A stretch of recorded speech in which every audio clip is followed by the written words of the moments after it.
नमस्कार बच्चों। आज के इस वीडियो में मैं आपको जगदीश चंद्र माथुर द्वारा रचित कोणार्क जो नाटक है उनका उसकी कहानी सुनाऊंगी। क्योंकि मैंने ये निर्णय इसलिए लिया है क्योंकि जब इस नाटक को आप पढ़ते हैं तो इसकी हिंदी काफी परिनिष्ठित हिंदी है। जगदीश चंद्र माथुर ने बड़ी परिष्कृत हिंदी और तत्सम शब्द प्रधान हिंदी काम में ली है, तो वो आपके सिर के ऊपर से चली जाती है। और कुछ ऐसी टर्मिनोलॉजी है रंगमंच की, वो टर्म्स इसमें काम में लिए गए हैं, इसलिए मैं बिल्कुल सादा और एक सहज सरल शब्दों में इसकी कहानी आपको सुनाती हूँ। ये जो नाटक है जगदीश चंद्र माथुर का, ये 3 अंकों में विभाजित है। इसमें 3 अंक हैं, है ना, और मैं आपको तीनों अंकों की कहानी अलग अलग से समझाऊंगी। एक्चुअल में ये जो कहानी है कोणार्क, हम सब ने सुना है कि कोणार्क उड़ीसा भुवनेश्वर जगन्नाथपुरी का आपने जो नाम सुना है, समुद्र के किनारे एक छोटा सा शहर है कोणार्क, उसमें सूर्य मंदिर है और उस सूर्य मंदिर का नाम कोणार्क, क्योंकि वो कोणार्क शहर में, इसलिए उसका नाम कोणार्क मंदिर के नाम से जाना जाता है। ये मंदिर हम आज भी देखने जाते हैं ना, तो खंडर के रूप में ही हमको दिखाई देता है। और लोग इसके बारे में तरह तरह की किंवदंतियां और कहानियां समाज में प्रचलित है कि ये मंदिर तो शुरू से ही, जैसे जब बना था तभी से ये खंडित ही रहा है। तो आज ये कोणार्क मंदिर के पीछे की जो निर्माण है, उसके पीछे जगदीश चंद्र माथुर ने क्या कल्पना की है, कैसे इस मंदिर की रचना हुई, कैसे इसका निर्माण हुआ और किस तरीके से ये मंदिर खंडित हुआ, ये सबके बारे में इस वाले नाटक में बात कही गई है। एक्चुअल में ये जो कोणार्क मंदिर है, ये उड़ीसा प्रदेश के परम पराक्रमी महाराजा नरसिंह देव का राज्य था उस समय उड़ीसा में, और ये इतिहास में भी हमको ये नाम मिलता है। और उनके जो मुख्य वास्तुशिल्पी थे उनका नाम था विशु। वो बहुत ज्यादा वास्तुकला में पारंगत थे, और जो राजा थे नरसिंह देव, वो भी भवन कला को बहुत ज्यादा पसंद करते थे। अच्छे अच्छे मंदिर बनवाना उनका एक शौक था। तो उन्होंने अब तक 4 मंदिर ऐसे बनवा दिए थे, लेकिन उनको अभी भी तसल्ली नहीं हुई थी। और ना उनके विशु को, जो उनका स्थापत्य मंत्री था, उसको भी ऐसा लगता था कि मैं अपनी कलाकृति का कोई एक बेजोड़ नमूना और सामने रखूं। तो इन सब से प्रेरित होकर उन्होंने एक कोणार्क में एक सूर्य मंदिर बनाने की जो योजना है वो योजना बनाई। तो ये एक अभूतपूर्व चमत्कार है इन शिल्पियों का। कहा जाता है कि ये इसमें 1200 शिल्पियों ने काम किया और 12 वर्ष की लंबी साधना के बाद, कठोर साधना के बाद, ये जो कल्पना थी कोणार्क मंदिर की वो साकार हुई। इसमें एक जो सूर्य है, तो सूर्य का जो रथ है, उस रथ में 7 घोड़े जुते हुए हैं। हम सबको ये कहानी मालूम है। तो चूंकि ये सूर्य मंदिर है, तो ये पूरा जो मंदिर है ना, वो एक रथ के आकार में बना हुआ है। पूरी जो इसकी पीठिका है वो एक रथ के रूप में बनी हुई है, जिसमें 7 घोड़े हैं पत्थर के। और जो इसके अंदर जो मूर्ति सूर्य भगवान की जो मूर्ति है, वो कहते हैं बिल्कुल अधर में लटकी हुई थी। चुंबक के द्वारा उसको स्थापित किया गया था। तो चारों तरफ कहीं आधार नहीं था, चुंबक के आधार पर ही वो लटकी हुई थी, ऐसा कहा जाता है। तो बहुत ही अनोखा और बहुत ही अनूठा ये मंदिर था।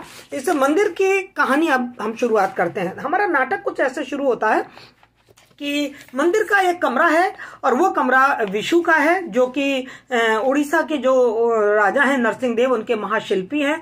और जो विशु हैं, उनका जो कमरा है वो बहुत ही सादा और सरल है, लेकिन वो बहुत ही चिंतित अवस्था में बैठे हुए हैं। उन्हें बहुत चिंता हो रही है। बीच बीच में वो अपने दरवाजे, जो कमरे का दरवाजा, उस तरफ देखते रहते हैं कि शायद कोई आ रहा है। वो किसी से मतलब विचार विमर्श करना चाहते हैं। इतने में जो उनका प्रधान पाषाण कौतर्क है राजीव, वो राजीव वहां पर आता है। ये इनका प्रधान कारीगर है, वो आता है वहां, और उससे आपस में विशु और राजीव की आपस में बातचीत हो रही है। और बातचीत इस बात को लेके हो रही है कि मंदिर तो पूरा बन चुका है, लेकिन मंदिर के ऊपर एक शिखर स्थापित करना है। उन्होंने उसका नाम दिया है अम्ल, और उसके ऊपर त्रिपटधर, एक जो अपने मंदिर के ऊपर कंगूरे होते हैं ना, शिखर, वो स्थापित करना है, लेकिन वो स्थापित हो नहीं पा रहा है। इस बात से जो विशु है वो बहुत चिंतित हो रहे हैं। तो राजीव उसी मामले में बात करने आया, और वो कह रहा है कि मैंने सारे नापतोल सही तरीके से देख लिए हैं, किसी भी पत्थर का कोई नापतोल गलत नहीं है, हमने पूरा अनुपात से ही अपने पत्थरों को रखा है, लेकिन पता नहीं क्यों शिखर स्थापित नहीं होता। जैसे ही हम उसमें शिखर रखते हैं और वो भरभरा कर नीचे आ जाता है। तो विशु फिर एक बार उनसे कहता है कि तुमने जो ऊपर के जो छत्र है, जो ऊपर का जो शिखर है, उस सबको बहुत अच्छी तरीके से देख लिया है, उसका वजन, उसके पत्थरों का वजन, उनका अनुपात सब अच्छी तरीके से देख लिया है ना। तो राजीव कहता है मैंने सब बहुत अच्छी तरीके से देख लिया है, लेकिन फिर भी पता नहीं क्यों वो शिखर स्थापित हो ही नहीं पा रहा है। इतने में वहां पर विशु के बहुत निकट है वो सौम्य श्री, जिनका नाम है, और वो उत्कल के नाटकाचार्य हैं, संगीतज्ञ का है वो, नाटक और संगीत कला में पारंगत हैं वो, और उत्कल के हम उनको राज संगीतज्ञ बोल सकते हैं। वो वहां आते हैं और वो भी इस बातचीत में शामिल हो जाते हैं कि क्यों ये मंदिर का शिखर स्थापित नहीं हो रहा है। तो जो राजीव है वो कहते हैं कि लोगों के बारे में ये विचार है कि कोणार्क देवालय जो ही पूरा होगा ना, ये पंख लगा के आकाश में उड़ जाएगा। सौम्यश्री कहते हैं कि ये भविष्यवाणी मैंने भी सुनी है, ज्योतिषी इस तरीके की भविष्यवाणी कर रहे हैं। तो सौम्यश्री कहते हैं कि उड़ेगा नहीं, ये तो है ना संगीत के साथ ही थरक उठेगा। मतलब इतना सुंदर ये मंदिर बन रहा है। तो वो मंदिर की सुंदरता की आपस में बातचीत कर रहे हैं कि मंदिर तो बहुत सुंदर बना है लेकिन उसका शिखर स्थापित नहीं हो पा रहा है। इस बात को लेकर जब वो चिंतित हो रहे हैं तो विशु कह रहे हैं कि देखो ये शिखर स्थापित नहीं हो रहा है और महाराजा का ये वाला जो मंदिर है वो महाराजा का एक तरीके से ड्रीम है। इस ड्रीम को हमें पूरा करना है, सपने को हमें पूरा करना, और यदि ये पूरा नहीं हुआ तो उनकी क्रोधाग्नि से हमें कौन बचाएगा, वो बहुत क्रोधित होंगे। सौम्यश्री भी इस वाली बात को कहता है। तो विशु कहते हैं कि नहीं, जो नरसिंह देव है वो तो बहुत ही नरम दिल के व्यक्ति है, करुणा की फुहारें उनके क्रोध को समाप्त कर देंगी। लेकिन सौम्यश्री कहते हैं नरसिंह देव का जो क्रोध है उसको तो तुम शांत कर दोगे, पर उनका जो महामात्य है, जो उनका महामंत्री है राज चालुक्य, उसके क्रोध को कैसे समाप्त करोगे, क्योंकि वो नरसिंह देव को इस तरीके से भड़काएगा आपके विरुद्ध। क्यों इतने दिन हो गए और अभी तक ये कोणार्क मंदिर बना क्यों नहीं है। तो और राजा नरसिंह देव इस समय बंग प्रदेश में गए हुए हैं। बंग प्रदेश में यवनों ने हमला किया हुआ है, तो वो यवनों को बंग प्रदेश से खदेड़ने के लिए अपनी पूरी सेना लेके नरसिंह देव गए हुए हैं। और जब वो वहां गए हुए हैं तो उन्होंने उत्कल राज्य का जो पूरा उत्तरदायित्व है, जो चार्ज है, वो दे रखा है अपने महाअमात्य राज चालुक्य को दे रखा है। और इनकी बातों से ये साबित हो रहा है कि राजा चालुक्य बिल्कुल सर्वे सर्वा बन गया है और वो काफी अत्याचारी और निरंकुशता से जनता के सामने पेश आ रहा है। वो जो वहां के जो क्या कहते हैं शिल्पी हैं, जो मजदूर हैं, उनके ऊपर अत्याचार कर रहा है। और उसने जो वहां की जो सेना बची हुई थी उत्कल प्रदेश के दंड पाशक, उन सैनिकों को सबको इकट्ठा करके अपनी एक सेना भी बना ली और अपनी शक्ति को वो बढ़ाता ही जा रहा है। तो वो चिंतित है कि जो राजा है चालुक्य है, वो तो इस मंदिर को पूर्ण करने की बहुत जल्दबाजी करेगा और राजा नरसिंह देव के क्रोध को भी भड़काएगा। तो राजीव कहता है कि एक हमारे यहाँ एक युवक आया है जिसकी उम्र मात्र 16 वर्ष की है, लेकिन उसकी बुद्धि बहुत तीक्ष्ण है और वो बहुत अच्छा शिल्पी है। वो बातें बातों में बहुत सुंदर सुंदर मूर्तियां गढ़ दिया करता है और वो जो उसका नाम धर्मपद है और वो आपसे मिलना चाहता है। तो विशु कहते हैं क्यों मिलना क्यों चाहता है भाई, क्या बात है। तो वो कहते हैं क्योंकि वो बहुत ही अच्छा शिल्पी है और उसको मुझे लगता है कि वो शायद हमारी समस्या का समाधान कर पाएगा। साथ में राजीव ये भी बताते हैं कि जो विशु है वो शिल्पी तो है ही, लेकिन उसकी वाणी में काफी विद्रोह है। तो विशु कहते हैं कि नहीं, शिल्पी की वाणी में तो विद्रोह नहीं होना चाहिए, उसे तो मौन रहना चाहिए। केवल मौन रह के वो अपनी कला की साधना करे, उसे विद्रोह और राजनीति में कोई हस्तक्षेप नहीं करना चाहिए। चलो इतनी बात होती है कि इतनी बात करते करते जो राजीव होते हैं वो धर्मपद को बुलाने चला जाता है, क्योंकि विशु भी उससे धर्मपद से मिलना चाहते हैं कि वो कौन सा युवक है जो इतना अच्छा शिल्पी है, तुम उसे बुला के लाओ। तो जो राजीव होता है वो तुमको बुलाने चला जाता है। इधर सौम्य और विशु आपस में बात करते रहते हैं। इस समय एक मूर्ति है जो बिल्कुल अधूरी पड़ी है। अब वो मूर्ति है सौम्य की, जिसे विशु को बनाना है। तो सौम्य भी कहता है कि यार बहुत दिन हो गए तुमने मेरी मूर्ति को पूर्ण नहीं किया, मुझे लग रहा है कि मेरी मूर्ति को पूर्ण करने के लिए भी मुझे उस धर्मपद से ही प्रार्थना करनी पड़ेगी। विशु कहता नहीं, ऐसी बात नहीं है, मैं तुम्हारी इस मूर्ति को पूरा करूंगा। और वो लोग हथौड़ा छेनी लेके उस मूर्ति को पूरा करने में लग जाता है। तो वो एक पोज में सौम्यश्री को खड़ा कर देता है और उसी पोज में वो उस मूर्ति को गढ़ने लगता है। जब मूर्ति पूरी तरीके से गढ़ जाती है तो सौम्यश्री इसको देखते हैं। तो सौम्य कहते हैं अरे वाह, तुमने तो बहुत ही अच्छी मूर्ति बनाई है, बहुत ही प्यारी मूर्ति बनाई है तुमने। लेकिन तुमने जो इस मूर्ति के गले में जो हार पहनाया है, कंठाभरण, कंठाभरण का मतलब गले में पहनने वाला जो आभरण है, जो आभूषण है, जो कंठ का हार है, वो मेरा तो ऐसा नहीं है। तुमने इस कंठाभरण के बीच में एक कंकण खोद दिया है और जिस पर कामदेव की मूर्ति है। तो मैंने तो इस तरीके का कोई हार पहन नहीं रखा, ये तुमने कैसे पहना, ये कैसे बनाया। तब विशु कहता है कि ये जो कंकण है वो हाथी दांत के कंकण की नकल है और उस हाथी दांत के कंकण को भी मैंने ही तराशा था। और उसी समय वो बात बात में बता देता है विशु सौम्यश्री को कि ये कंकण मतलब मेरी स्मृति में इस तरीके से रचा बसा है, इसके पीछे एक कहानी है। और वो छोटी सी अपनी कहानी का संकेत दे देता है कि करीबन 17 बरस हुए होंगे, मतलब जब वो, चूंकि वो कोणार्क के सूर्य मंदिर की बात कर रहे हैं, तो सूर्य मंदिर की जब बात कर रहे हैं तो वो कह रहे हैं कि कोणार्क का जो सूर्य मंदिर है और उसकी जो आयोजन होगा, उत्सव होगा, उसमें किस तरीके से माधुर्य बिखेरा जाए, क्योंकि उसमें भी कोई प्रणय कथा होनी चाहिए। तो वो कहते हैं हाँ होगी प्रणय कथा। उस प्रणय कथा हम सूर्य और कुंती की प्रणय कथा के आधार पर सूर्य मंदिर का जब उत्सव होगा, सूर्य मंदिर को उद्घाटन करने का, तो हम प्रणय कथा बताएंगे, किसकी, कुंती की और सूर्य की।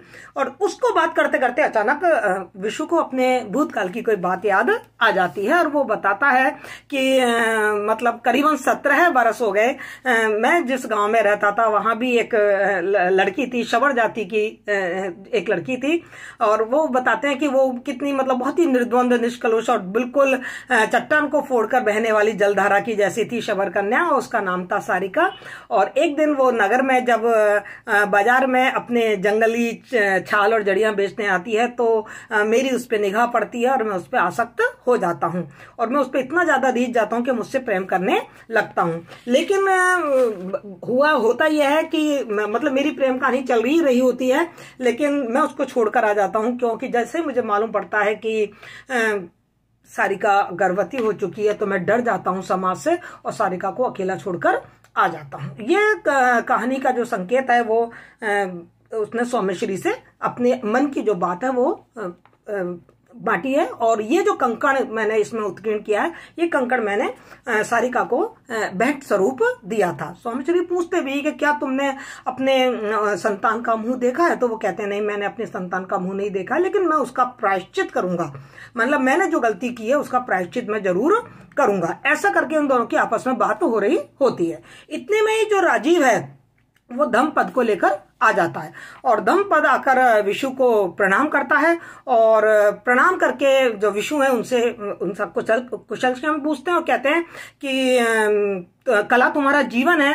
तुम कला को इतना पसंद करते हो। तो धम्मपद जवाब देता है ये मेरा जीवन ही नहीं है, ये मेरे जीवन यापन का साधन भी है। और तो कहते हैं कि ये तो फिर वो बताते हैं कि देखो कोणार्क मंदिर में हमने जो तुमने देखी होंगी कि कितनी सुंदर मूर्तियां हमने गढ़ी हैं और इसमें सारा जीवन है। एक्चुअल में हमने कोणार्क में जितनी भी मूर्तियां बनाई है ना, उसमें मानव जीवन को हमने उतार दिया है। मानव जीवन के सारे कर्म, सारी वासनाएं, सारे मनोरंजन, सारी मुद्राएं हमने इसमें चित्रित की हैं और यही जीवन है। कलाकार का तो एक यही जीवन होता है। तो धम्मपद थोड़ा सा इसका विरोध करता है। वो कहता है कि मैं केवल इसी को जीवन नहीं मानता, जीवन में और भी बहुत कुछ है, केवल प्रेम, वासनाएं, मनोरंजन यही नहीं है। जीवन में संघर्ष भी है, जीवन में विद्रोह भी है, जीवन में कहना चाहिए कि मुश्किलें भी हैं, बाधाएं भी हैं। और मैं तो इन श्रृंगार की मूर्तियों को देखते देखते आघा गया हूं, अर्थात मैं बोर हो गया हूं इन श्रृंगार की मूर्तियों को देखते देखते। बेटा यहाँ पे बहुत जबरदस्त बात कही गई है कि जो कलाकार है वो अपने युग से बेसुध ना रहे, अपने युग के प्रति सोया हुआ नहीं रहे, अपने युग के प्रति जागरूक रहे। काम है उसका, कला के माध्यम से अपनी भावनाओं को प्रकट करना ये उसका काम है। लेकिन समाज में और युग में और जन साधारण के साथ जो हो रहा है उसके प्रति जागरूक रहना भी उसका एक कर्तव्य है। और धम्मपद में हम वही जागरूकता देख रहे हैं। तो जो विशु है वो बहुत गंभीर होकर कहते हैं कि क्यों भाई तुम इन श्रृंगार मूर्तियों से इतने क्यों आघा गए हो, क्या तुमको इन मूर्तियों में अश्लीलता दिखती है, जैसा कि और भी बहुत सारे लोग कहते हैं। वो कहते हैं नहीं, ऐसी कोई बात नहीं है, जीवन का आदि उत्कर्ष ये तो चीज है, लेकिन मैं मानता हूं कि आप इन सब चीजों में आपने बहुत पूरे जीवन को इसमें उत्कीर्ण किया है, पर इसमें आप मनुष्य के पुरुषार्थ को भूल गए। जब मैं इन मूर्तियों को देखता हूं, मूर्तियों के जो जोड़े हैं वो प्रेम मुद्रा में आपस में एक दूसरे के साथ बंधे हुए और हाथ में हाथ डाले हुए जब मैं इनको देखता हूं तो मुझे वो याद नहीं आते। मुझे याद आते हैं कि जो पसीने में नहाते हुए किसान याद आते हैं, मुझे वो मल्लाह याद आते हैं जो बेचारी पूरी मेहनत से नाव को खेते हैं और दिन रात मेहनत करते हैं। मुझे कुल्हाड़ी से लेकर लकड़ी काटने वाले लकड़हारे काम आते हैं। मुझे मतलब वो मजदूर काम आते हैं, याद आते हैं जो कि बहुत शोषण और जिनका बहुत अत्याचार हो रहा है। मतलब धम्मपद का यहाँ पर हम देखें ना तो एक प्रगतिशील चिंतन हमारे सामने आया है। वो कला को जो यथार्थ स्थिति है उसको प्रकट करने का माध्यम मानता है। तो इसलिए इस तरीके से वो अपनी बात कहता है। तो विशु कहता है कि तो चयन है, कलाकार का अधिकार है चयन करना कि वो अपने कला के माध्यम से क्या दिखाना चाहता है। लेकिन धम्मपद उनसे मतलब सहमत नहीं होता और वो कहता है कि नहीं, हमको जो समाज में हो रहा है उस चीज को अपने कला के माध्यम से दिखाना चाहिए। तभी राजीव कहते हैं, मैं कहता था ना कि धम्मपद बहुत बुद्धिमान युवक है और बहुत ही तर्क निपुण है। धम्मपद कहता है, मैं कोई यहाँ तर्क करने नहीं आया हूं, मैं तो केवल आप लोगों का ध्यान इस तरफ खींचना चाहता हूं कि आप लोग इस श्रृंगार की मूर्तियों के गढ़ने में लगे हुए हैं, लेकिन आप देखिए कि इस मंदिर में 1200 से ऊपर शिल्पी काम कर रहे हैं और उन 1200 से जो शिल्पी जो काम कर रहे हैं, महाअमात्य उनके साथ मतलब गुलामों का जैसा उनके साथ व्यवहार कर रहा है। चारों तरफ अकाल पड़ रहा है और अकाल में वो भूखे मर रहे हैं जो शिल्पी हैं, और उनकी जमीनें छीन ली गई, उन पर अत्याचार हो रहा है और उस तरफ आपका बिल्कुल भी ध्यान नहीं है, जबकि यहाँ पर इस समय राजा नहीं है। तो विशु कहते हैं कि नहीं, हम तो शिल्पी लोग हैं, हम कलाकार लोग हैं, हमको राज्य की बातों से क्या लेना देना है, हमें सब बात मालूम है, लेकिन ये हमारे कर्तव्य, हमारे अधिकार क्षेत्र से बाहर की बात है, तो हम इस पर नहीं सोचेंगे। देखो यहाँ मैं आपको एक बात कहना चाहूंगी, बहुत आसानी से हम लोग अपने जीवन में ये चीज कह देते हैं, हमें क्या कह देते हैं ना, कोई भी कहीं भी कोई अत्याचार हो रहा होता है या कोई दुराचार हो रहा होता है, तो हम चूंकि उसका प्रभाव डायरेक्ट हमारे ऊपर नहीं पड़ रहा है तो हम कहते हैं हमें क्या। बहुत गलत बात है।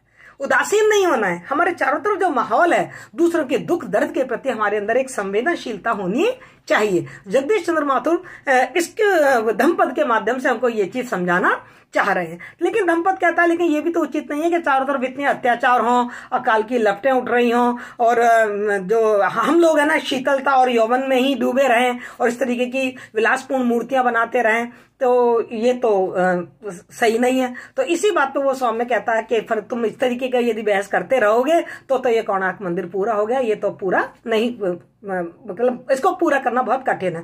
तो धम्मपद कहता है, क्यों पूरा करना कठिन क्यों है, बहुत आसान है, मैं तो इसको पूरा कर सकता हूँ।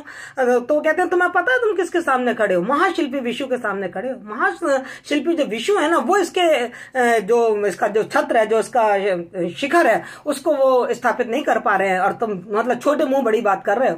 तो धम्मपद कहता है कि नहीं, मैं इस शिखर को लगा सकता हूँ। विशु रोक देता है सबको कि नहीं, उसको अपनी बात कहने दीजिए, वो क्या कहना चाहता है। तो फिर वो जो धम्मपद होता है वो अपनी योजना बताता है कि किस तरीके से हम इसको पूरा कर सकते हैं, इसके कलश को हम अच्छी तरीके से स्थापित कर सकते हैं। तो वो एक टेक्निक बताता है कि इस टेक्निक को हम यदि करें, वो कहते हैं अभी जो आपने कमल है वो कली के रूप में, कमल मतलब एक कमल, इन्होंने पत्थर का एक कमल बनाया हुआ है कली के रूप में, और उस कली के रूप में वो उस शिखर को रखना चाह रहे हैं। लेकिन शिखर जैसे ही उस पर जाता है पत्थर, तो वो जो कली का मुंह चूंकि छोटा है तो वो शिखर को का भार सहन नहीं कर पाता। तो जो धम्मपद होता है वो एक अपनी योजना रखता है कि यदि हम इसको खिले हुए कमल की तरह यदि इस छत्र को बना दें तो इसके ऊपर शिखर को रखना बहुत आसान हो जाएगा और इस तरीके से रखा जा सकता है। तो विशु उसकी बात से बिल्कुल सहमत हो जाता है। इतने में ही उनको सूचना मिलती है कि जो उत्कल राज्य का राज चालुक्य है ना, महामात्य महामंत्री,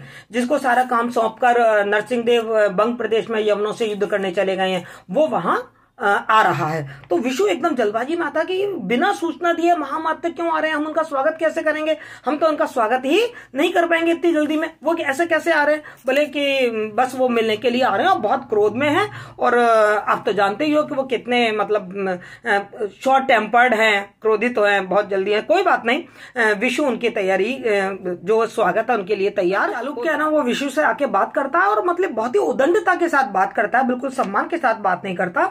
और उसके बाद का सब निष्कर्ष ये निकलता है कि मैंने ये सुना है कि तुम लोग बहुत ज्यादा मुफ्तखोरी कर रहे हो, कोई काम वाम हो नहीं रहा है कोणार्क मंदिर में, अभी तक शिखर नहीं बना है, इतने साल हो गए और अभी तक मंदिर पूरा नहीं हुआ है, और 7 दिन के अंदर अंदर ये मंदिर पूरा हो जाना चाहिए। यदि 7 दिन के अंदर ये मंदिर पूरा नहीं हुआ तो मैं जो शिल्पी हैं उनके हाथ कटवा दूंगा।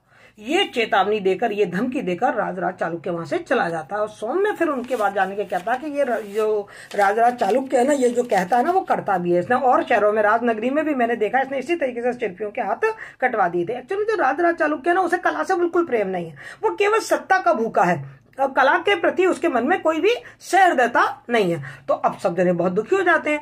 अच्छा, जब ये चालुक्य विशु से मिलने आ रहा होता है तो धम्मपद थोड़ा सा साइड में हो जाता है, उसे बाहर अलग निकालने के लिए विशु कह देते हैं कि तुम अलग हो जाओ, तो वो अलग हो जाते हैं। इस बीच में ये बात होती है, जैसे चालुक्य चला जाता है धम्मपद फिर आता है और आकर वो अपनी योजना बता रहा होता है। तो विशु उसकी योजना को पूरा डिटेल से सुनता है और फिर उसके साथ राजीव, और वो उससे धम्मपद की योजना से बिल्कुल सहमत हो जाता है और अप्रिशिएट करता है कि नहीं, तुमने बहुत अच्छी तकनीकी निकाली है और चलिए मेरे साथ चलो, अपन इसी तकनीकी से इस कोणार्क मंदिर को पूरा करेंगे, क्योंकि हमको 7 दिन में ये मंदिर पूरा करना है, वरना जो चालुक्य है राजराज चालुक्य वो धमकी देकर गया। और विशु धम्मपद के साथ रात दिन काम में जुट जाता है। और जब विशु और धम्मपद दोनों मिलकर उस मंदिर में जब लग जाते हैं तो वो मंदिर का कलश स्थापित हो जाता है और मंदिर की पूर्ति भी हो जाती है। विशु इस बात से बहुत खुश होता है धम्मपद से, और वो धम्मपद से कुछ मांगने के लिए कहता है। तो धम्मपद कहता है कि मैं आपसे मांगूंगा कि जिस दिन मंदिर की प्रतिष्ठा हो,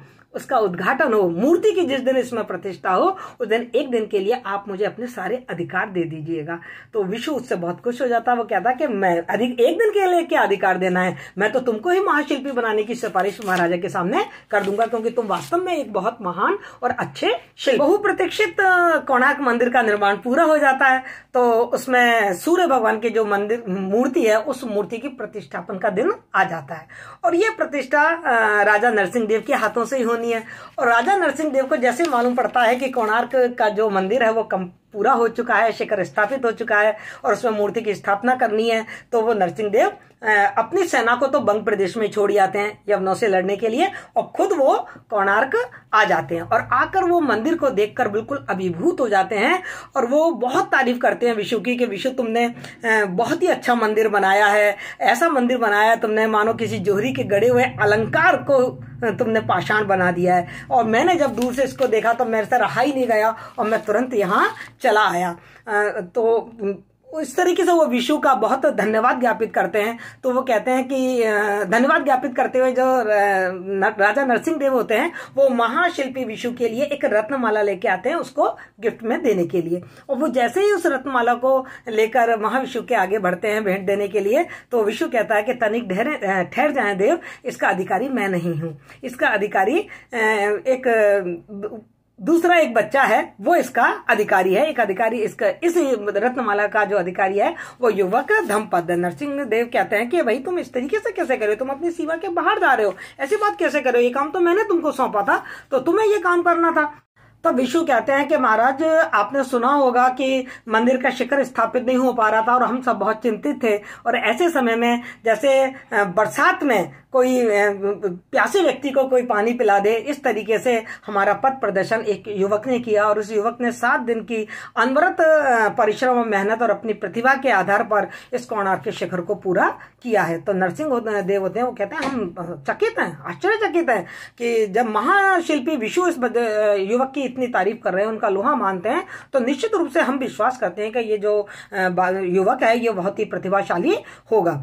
और तो इस तरीके से वो जो नरसिंह देव होते हैं वो धम्मपद से बहुत खुश होते हैं और वो उसको शाबाशी दे रहे होते हैं। लेकिन जो धम्मपद होता है उसको ये मौका मिल जाता है अपनी बात कहने का। तो वो कहते हैं कि दास उत्कल नरेश के आभारी हैं, यदि मेरी बुद्धि और प्रयास के द्वारा 1200 व्यक्ति है। तो जो विशु होता है ना वो रोक रहा होता है, वो समझ जाता है कि ये शिल्पियों पे जो अत्याचार हो रहे थे राजराज चालुक्य के द्वारा उसके बारे में बात करने वाला है, लेकिन धम्मपद रुकता नहीं है। वो कहता है कि आचार्य आपने मुझे वचन दिया था कि जिस दिन मूर्ति की प्रतिष्ठापना होगी उस एक दिन के लिए आप मुझे अपना पद मुझे दे देंगे, और आज महाशिल्पी मैं हूं तो मैं अपनी मन की बात राजा से कहकर ही रहूंगा। और नरसिंह देव भी कहते हैं कि विशु उसको रोको मत, उसको अपने मन की बात कहने दो। और धम्मपद फिर अपने मन की बात कहता है कि आपने तो ऐसा आदेश दिया था कि 7 दिन में यदि ये मंदिर पूरा नहीं होता है तो आप 1200 शिल्पी को अपंग कर देंगे, तो बहुत अच्छी बात है कि वो अपंग होने से बच गए। तो नरसिंह कहते हैं युवक तुम्हारा क्या आशय है, मैंने तो ऐसा कोई भी आदेश नहीं दिया था। तो सोमेश्वर कहते हैं अच्छा ऐसा आदेश नहीं दिया था, लेकिन जो राजराज चालुक्य हैं वो तो हमसे यही कह के गए थे।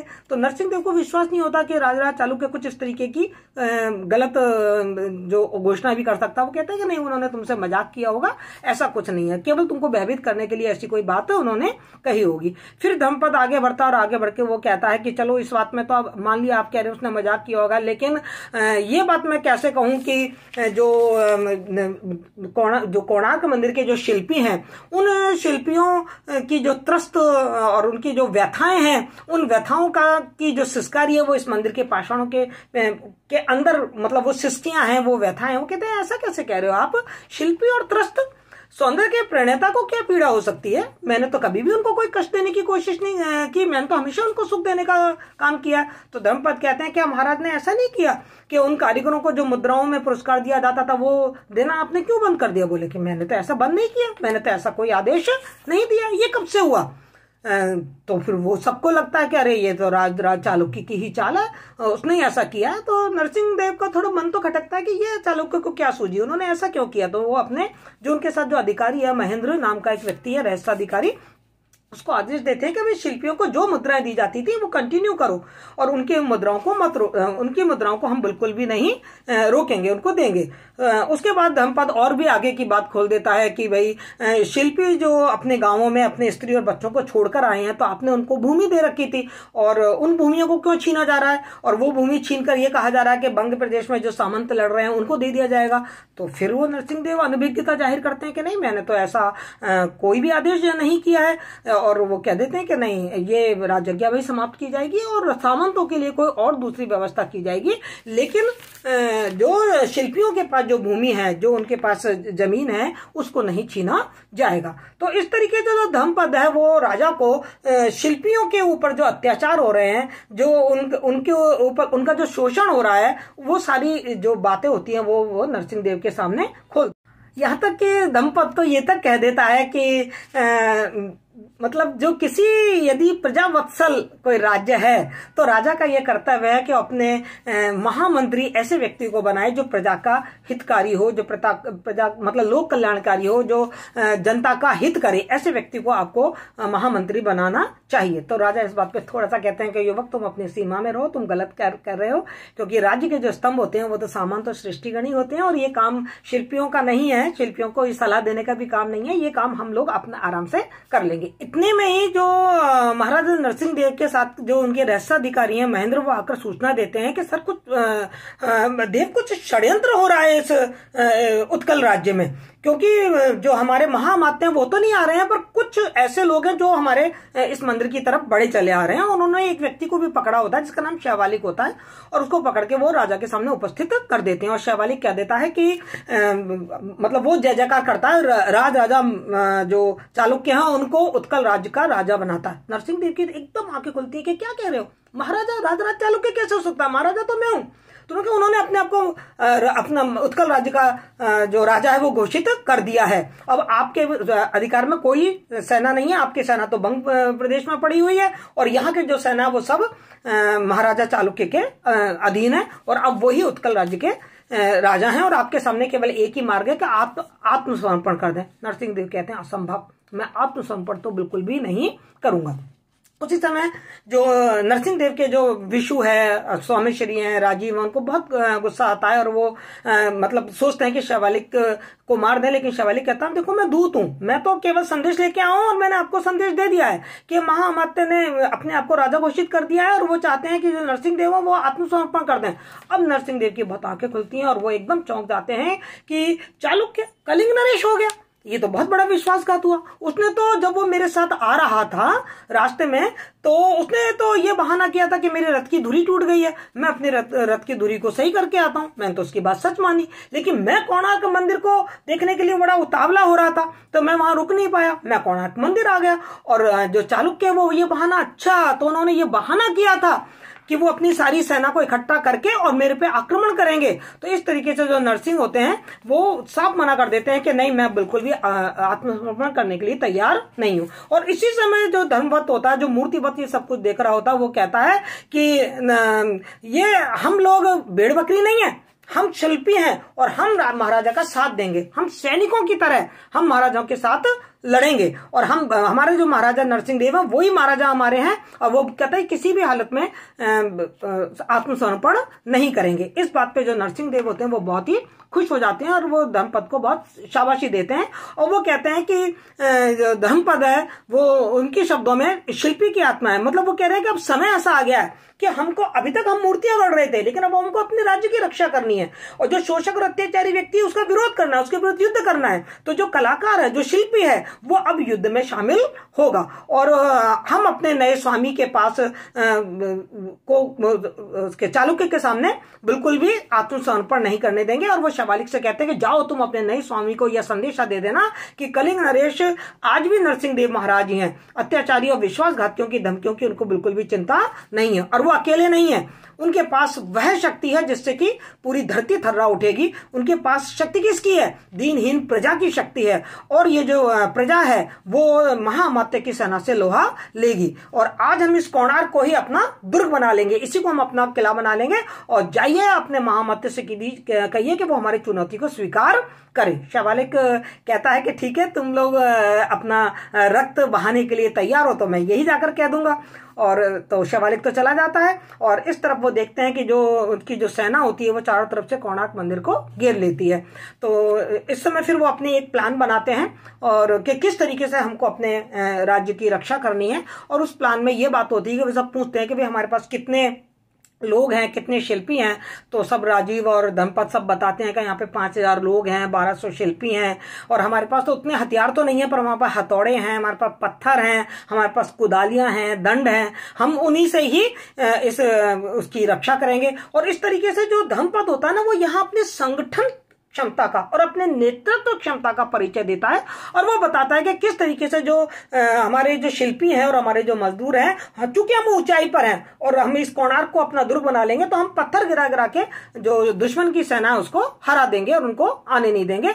और महाराजा को ऐसा करेंगे कि ये चूंकि ये मंदिर सागर के किनारे बना हुआ है तो इस मंदिर का जो चौथा द्वार है वहां से हम महाराजा को बाहर निकाल देंगे और वो नाव में बैठ के सीधे बंग प्रदेश जाएंगे और वहां से सेना को लेकर आएंगे। जगन्नाथपुरी के जो महाराजा हैं वो भी उत्कल नरेश नरसिंह देव को बहुत मानते हैं। वो वहां से सारी सेना इकट्ठी करके पीछे से महाअमात्य पर आक्रमण कर देंगे। इस तरीके की एक योजना बनती है। नरसिंह देव इस योजना से सहमत हो जाते हैं और वो धर्मपद को कहते हैं कि तुम यहाँ की सारी चीजें संभालो, केवल एक पहर, केवल रात रात में तुम इस चीज को संभालो और सुबह तो होते होते मैं सेना लेकर वापस यहाँ पर आई जाऊंगा और महाअमात्य को ऊपर आक्रमण कर दूंगा।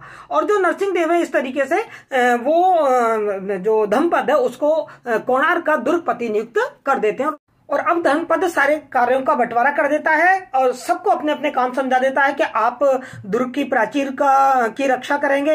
मतलब हर को अपनी अपनी जिम्मेदारी बांट देता है और जो नाटकाचार्य विष्णु है उनको कह देता है कि तुम्हारा ये काम है कि तुम घायलों की सेवा करोगे, जो भी घायल हो जाएंगे युद्ध में उनकी मरहम पट्टी करने का काम तुम्हारा है। और विष्णु एकदम चिंतित हो जाता है कि मेरे कोणार्क में ये विभीषिका होगी, मैं तो ये कोणार्क सूर्य मंदिर था, ये तो सौंदर्य का और कहना चाहिए कि कला का स्थान था और यहाँ पर ये युद्ध होगा, लेकिन अब क्या युद्ध तो शुरू हो गया। और इस तरीके जो धर्मपद है उसके नेतृत्व में महाअमात्य के साथ युद्ध होता है। युद्ध में धर्मपद घायल हो जाता है, ऐसा हमें देखने को मिलता है क्योंकि अब दूसरा अंक समाप्त हो गया। तीसरे अंक में हम क्या देख रहे हैं कि महाराजा तो नरसिंह देव तो नाव में बैठकर और निकल गए हैं सुरक्षित और सेना को लाने के लिए और एक रात किसी तरीके से इस दुर्ग की सुरक्षा करनी है। अब तीसरे अंक में यह दिखता है कि जो विष्णु है वो अपने कमरे में खड़ा है और जो सौम्य श्री है वो इस कमरे में आते हैं और बड़ी खुश हो रहे होते हैं इस बात को कि देखो मैं नाटकाचार्य था, संगीतक था, लेकिन मुझे आज ऐसा काम मिला है कि मैंने घायलों की सेवा की, उनकी मरहम पट्टी की, तो उससे मुझे बड़ा आत्मसंतोष मिल रहा है। लेकिन विष्णु उसकी बातों का कोई जवाब नहीं देता, विष्णु उसकी तरफ पीठ करके खड़ा है। तो सौम्य बार बार उससे पूछता है कि विष्णु तुम क्या सोच रहे हो, मेरी बातों का जवाब क्यों नहीं दे रहे हो और तुमने ये अपनी मुट्ठी में क्या छुपा रखा है। मतलब जो विष्णु है उसने अपनी मुट्ठी बंद कर रखी होती, तुमने अपनी मिट्टी में क्या बांधे खड़े हो, तुम खोलो इसको क्या है। तो जब उसको खोलता है तो देखता है उसमें हाथी दांत का एक कंकण है और ठीक वही आकृति है उस हाथी दांत के कंकण की जो कि सौम्य श्री की जब मूर्ति बनाई थी ना विष्णु ने, तो उनके गले में जो कंठ जो आभरण था, जो कंठ का हार था, उसके अंदर जो आकृति उकेरी थी बिल्कुल वही थी। तो वो सौम्य पूछता है कि ये तुम्हें कहां से मिला। तो फिर विशु बताता है कि जब धम्मपद मूर्छित होकर नीचे गिर गया था तो ये उसके गले में से नीचे गिरा और मैंने वहां से ये उठाया। अब जैसे ही उसको वो जो मिलता है कंकण धम्मपद के गले में से खुलकर, तो विशु को बहुत सारी बात समझ में आ जाती है, और आप भी समझ गए होंगे, है ना, कि क्या बात समझ में आ जाती है। तो विशु बड़े चिंतित हैं, चिंतित होकर बार बार सौम्य से एक ही बात पूछते हैं, ये बता दो मुझे वह कैसा है, क्योंकि वो घायल हो चुका था युद्ध में। बार बार वो कह रहे हैं कि वो कैसा है, मैंने बरसों के बाद अपनी खोई हुई निधि पाई है। एक्चुअल में जो धम्मपद है वो विशु का वही बेटा है जिसे सारिका ने जन्म दिया था, और विशु ने जिस सारिका को वो कंकण गिफ्ट किया था, और सारिका ने वो कंकण धम्मपद के गले में मतलब उसकी सुरक्षा का देते हुए कि ये तरह सुरक्षा कवच उसके गले में बांध दिया था। और धम्मपद बहुत ही निश्चिंत है कि मेरे पास जब तक ये कंकण है, माँ की जब तक ये निशानी है, मेरे ऊपर कोई बाल माँ का भी नहीं हो सकता है। तो यहाँ पर जो विशु है वो बहुत चिंतित हो रहा है कि धम्मपद कैसा है। तो जो सौम्य होता है वो कहता है कि नहीं धम्मपद अब ठीक है, कोई वैसी बात नहीं है, अब रात का समय है, युद्ध विराम हो चुका है, महाराजा जा चुके हैं, महाराजा अपनी सेना लेके आ रहे होंगे, सुबह हम जो राजराज चालुक्य है उस पर हम चढ़ाई कर देंगे। से किसी की आने की आहट होती है, तो उस समय वो आहट है धम्मपद की। धम्मपद वहां आता है और वो सौम्य श्री को बहुत धन्यवाद देता है कि आपने बहुत ही अच्छी तरीके से जो घायल लोग हैं उनकी सेवा की है, सैकड़ों लोग घायल हुए हैं और तुमने उनकी बहुत अच्छी तरीके से सेवा की है। तो वो बहुत ज्यादा उनका आभार प्रकट कर रहा होता है।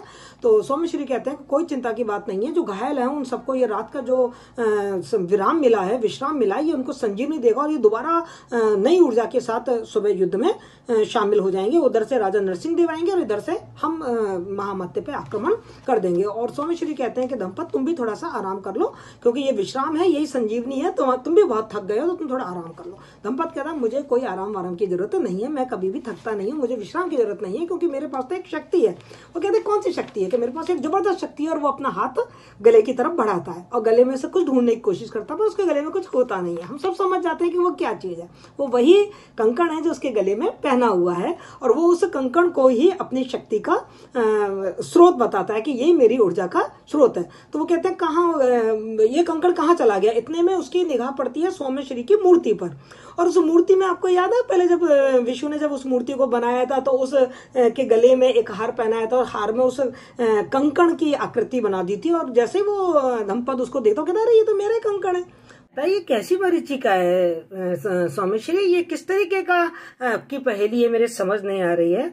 तो जो नाट्याचार्य सौम्य श्री होते हैं वो कहते हैं कि ये जो आपकी पहेली है वो विशु ही सुलझाएंगे, और इसी समय विशु प्रवेश करते हैं और वो कहते हैं कि ये जो मूर्ति का कंठहार का जो कंकण है और उसकी जो मूर्ति है कामदेव की, वो मैंने ही अंकित की थी, तुम्हारे हाथ में जो हाथी दांत का कंकण है उसको भी मैंने ही अंकित किया। और विशु मुट्ठी खोलकर बताता है कि ये कंकण भी मैंने ही बनाया है। तो धम्मपद एकदम आश्चर्य हो जाता है, ये कंकण आपके पास कैसे आया? ये कंकण तो मुझे मेरी माँ ने दिया था। तो वो कहते कहाँ, तुम्हारी माँ ने दिया था? तुम्हारी माँ कहाँ है? वो कहते हैं माँ तो अब इस दुनिया में नहीं है। तो एकदम विशु को बहुत दुख होता है कि तुम्हारी माँ इस दुनिया में नहीं है, लेकिन मैं तुम्हारा अभागा पिता हूँ। और वो फिर बताता मतलब अपनी बात बता रहा होता कि मैं ही तुम्हारा पिता हूँ।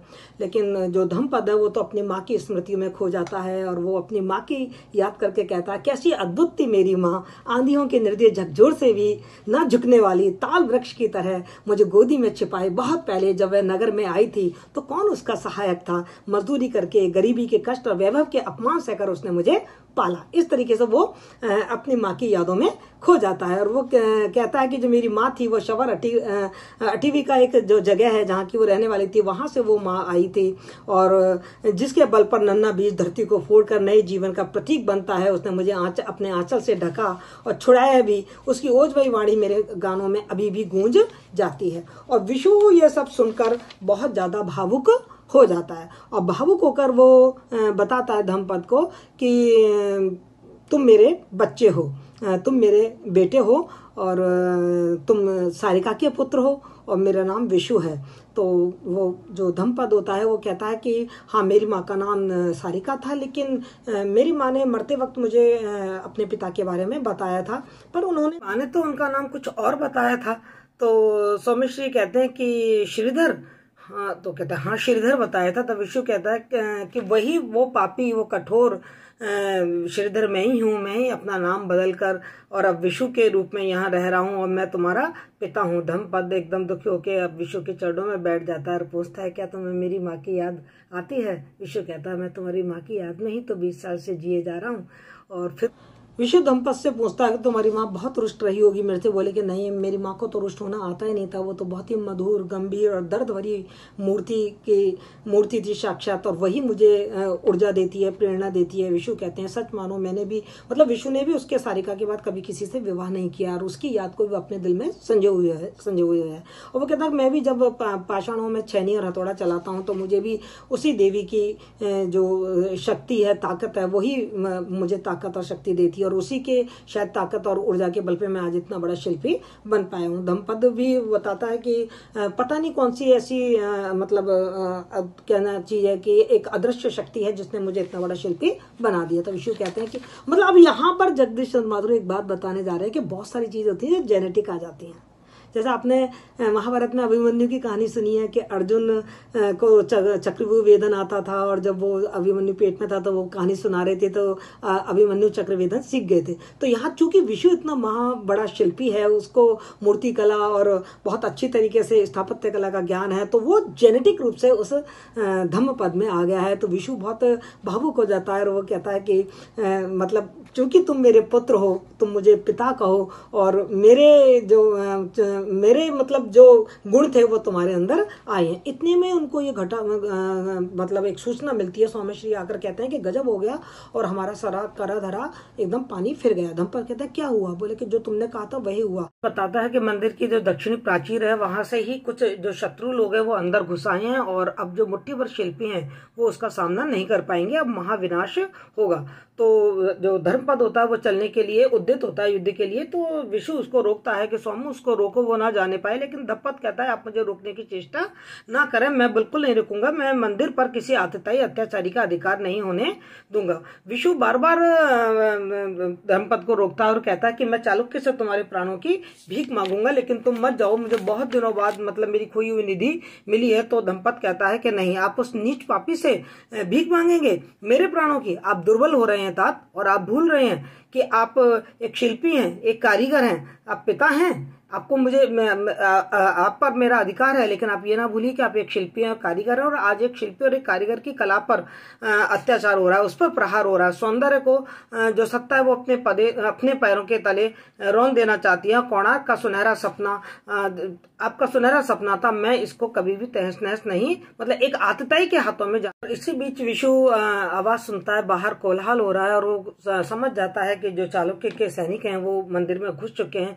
वो बहुत दुखी हो जाता है और दुखी होकर वह गर्भगृह में जाता है और सूर्य भगवान की उपासना करते हुए कहता है भगवान, मैंने 12 साल तक तुम्हें इतने मेहनत से गढ़ा, तुम्हारे लिए इतने प्यार से इस गर्भगृह को बनाया और आज ये मंदिर, ये कला उस आतताई हाथों में चली जाएगी जिसके हाथ निर्दोष व्यक्तियों के खून से रंगे हुए हैं। नहीं, मैं ऐसा कभी भी नहीं होने दूंगा। मैं तुम्हारा निर्माता हूं और मैं इस कोणार्क मंदिर को पराजय का प्रतीक कभी नहीं बनने दूंगा, क्योंकि अब ये मतलब नरसिंहदेव की हार हो जाएगी जो इस मंदिर के निर्माता और प्रेरक थे। मतलब मैं निर्माता था, वो प्रेरक थे, और अब ये मंदिर चला जाएगा चालुक्य के हाथ में, तो मैं इस कोणार्क मंदिर को हार का प्रतीक नहीं बनने दूंगा। और ये कहकर वो गर्भगृह में घुस जाता है और अंदर से दरवाजा बंद कर लेता है। इतने में चालुक्य आता है और चालुक्य आके सौम्य से पूछता है कि विशु कहाँ है, विशु कहाँ है? सौम्य कहता है मुझे नहीं पता, विशु अभी तो यही था। वो कहता तुम्हें सब मालूम है कहाँ है, और जैसे मैंने धम्मपद को मारा ना, इसी तरीके से मैं तुम्हारे भी टुकड़े टुकड़े कर दूंगा और विशु को भी टुकड़े टुकड़े कर दूंगा। तुम मुझे बताओ विशु है कहाँ? लेकिन सौम्य मतलब अपनी असमर्थता प्रकट करता है। इतने में अंदर से आवाज आ रही होती है, क्योंकि जो विशु होता है वो अंदर जाके उस चुंबक के पास पहुंच जाता है और मूर्ति को तोड़ने के प्रयास कर रहा होता है, जिससे कि वो अब इस मंदिर की जो गरिमा है उसको बचा सके चालुक्य के हाथों से। शिवालिक कहता है देखो अंदर से कोई आवाज आ रही है। चालुक्य उस दरवाजे को तोड़ने के लिए कहता है, वो दरवाजे को तोड़ने की कोशिश करते हैं, लेकिन एकाएक वो दरवाजा नहीं टूटता है। सौम्य शरीर बाहर रह जाता है और जैसे वो दरवाजा टूटता है, शिवालिक और जो चालुक्य है वो अंदर जाते हैं और वो क्या देखते हैं कि जो विशु है वो ऊपर चुंबक के पास होता है, हथौड़े से चुंबक को तोड़ रहा होता है, क्योंकि उसकी जो योजना है वो ये है कि वो चुंबक चुंबक को यदि तोड़ देता है तो चुंबक के बल पे जो मूर्ति वहां पर अधर में प्रतिष्ठापित है वो मूर्ति नीचे गिरेगी और उसी के साथ साथ वो शिखर भी नीचे गिर जाएगा और सब कुछ तहस नहस हो जाएगा। और ये जो आतताई चालुक्य है और जो उसके सैनिक हैं उनको मृत्यु के घाट पहुंचाने का एकमात्र यही तरीका है, क्योंकि विष्णु के पास कोई हथियार नहीं है। वो शिल्पी है, कारीगर है, उसका हथियार तो उसके पाषाण, उसके कोदाल, उसके दंड और उसके जो उसकी जो कला है वही है। तो उसी के बल पर ही वो इस आतताई और चालुक्य को समाप्त करना चाहता है और वो यही करता है। मूर्ति एकदम हिलती है, हिल के मूर्ति नीचे गिरती है, साथ ही शिखर भी नीचे गिर जाता है और शिखर के गिरने के साथ ही विष्णु भी नीचे गिर जाता है और उसकी मृत्यु भी हो जाती है और इधर चालुक्य और उसके सैनिक भी दब के मर जाते हैं। और अंत में विष्णु के जो अंतिम शब्द हैं वो यही है, प्रतिशोध मेरे देवता, मेरे दिवाकर। ये एक शिल्पी का प्रतिशोध था और इसी के साथ नाटक समाप्त हो जाता है। चारों तरफ अंधकार हो जाता है और नाटक समाप्त